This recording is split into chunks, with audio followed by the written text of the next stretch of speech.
What is up, everybody? Purple and Gold podcast for Tuesday, August 11th.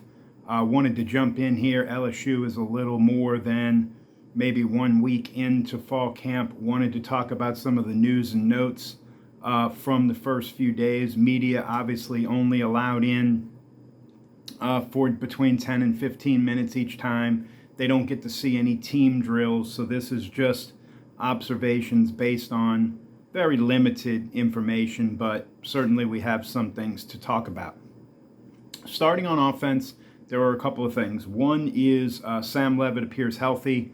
He looks good, making all the throws. He met with the media on Monday, and it was his first time really talking with the media. And he talked about the transfer portal process. He talked about coming to LSU, and so everything really seems to be full go for Sam Levitt here, 25 days away from LSU and Clemson teeing it up in Tiger Stadium. The running back rotation has been interesting. Early on in camp, Caden Durham kind of went first, if you want to call it that, in the reps, but it certainly seems like now we're back to Dylan Jones.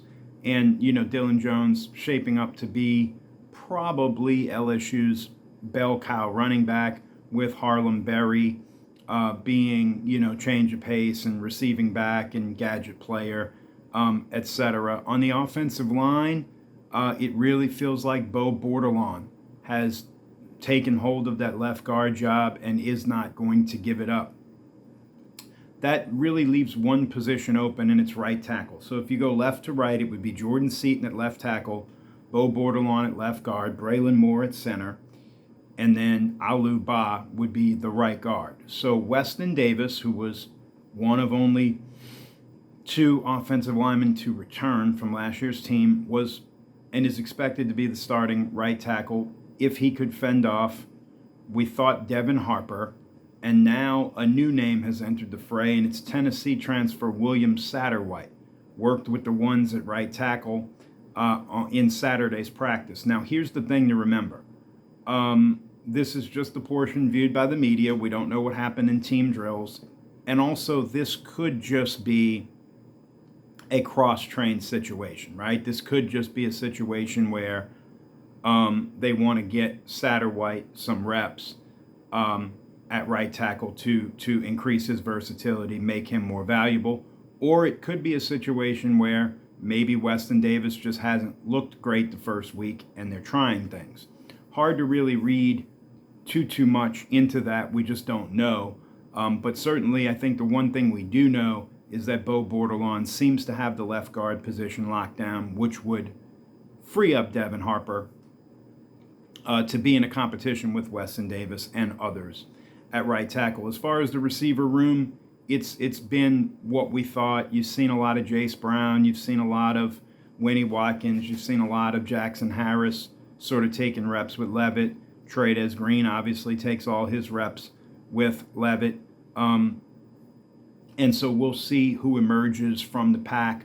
Philip Wright's had some nice moments.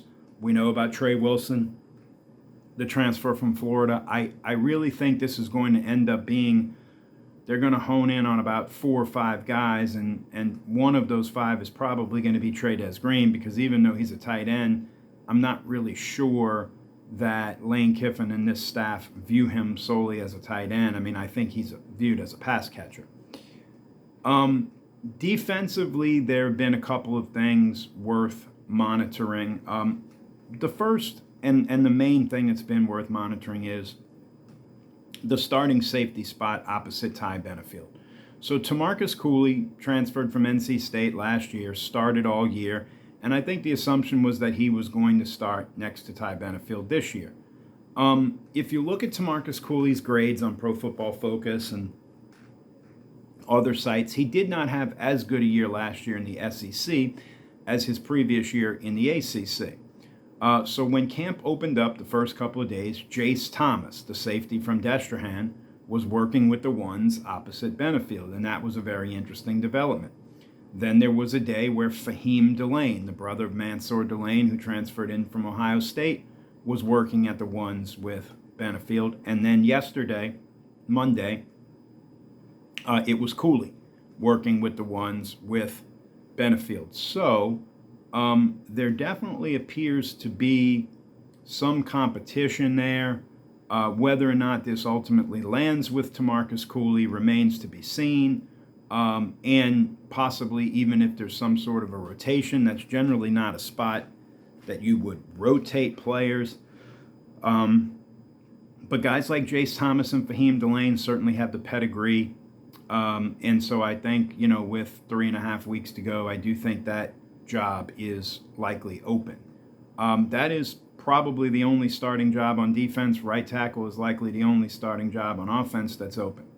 An interesting development at the edge, though. So if you remember, LSU brought in Prince Williman and Jordan Ross on the edge. They lost Gabe Relaford to a torn ACL. So the backup defensive ends are Dylan Carpenter, who's more of a strong side defensive end, and Lamar Brown, the 5-star true freshman, who they're working at edge. So the development is Lane Kiffin, when he met with the media yesterday, did say that Damian Shanklin, who was one of the reserve edge players, is not currently with the team right now, not practicing with the team, and that's all he could say about that. So we don't know if Damian Shanklin is injured, ineligible, is he leaving the team? We don't know. That led to a linebacker, a redshirt freshman linebacker, Jaden Breaker, apparently making the move to edge. Breaker is 6'3", 233 pounds, and he has been one of the guys in the off-season program from last year to this year that you look at and you go, whoa, this guy is put together. This guy looks good getting off the bus. Well, he's looked good in the limited portions of the practices that people have seen of him at edge. Lane Kiffin was asked about it yesterday, gave some glowing commentary, said it's been a good project so far. So I do believe that it looks like Jaden Breaker may be making the move to edge, and we'll see if he can't maybe work himself into the two deep and or some pass rushing situations. If you remember, all of LSU's linebackers, with the exception of Wes Weeks, who graduated, came back. So it's the one position group where they don't have a ton of turnover. You bring in TJ Dottery, you've got Whit Weeks, they're your starters. Devon Keys, Tylen Singleton, Keelan Moses, all the other, Zach Weeks, all the other linebackers were back. So this is an opportunity between all the linebackers being back and Braden Breaker changing his body, and maybe this is the more natural fit. So we are 25 days out.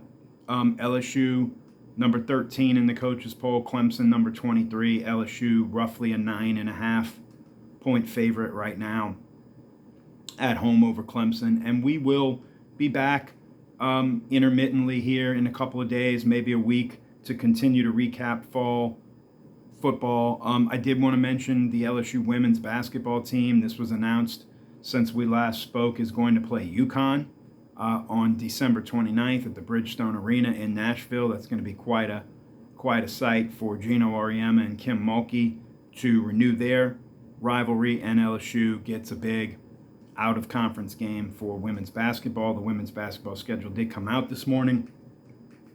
They do play on the road in Chapel Hill against North Carolina in the SEC-ACC Women's Challenge, among other games, including the big game against UConn. They play in a tournament, too, where they play Villanova and NC State. So it's a nice schedule for Kim Mulkey and the LSU Lady Tigers. That'll wrap it up for today.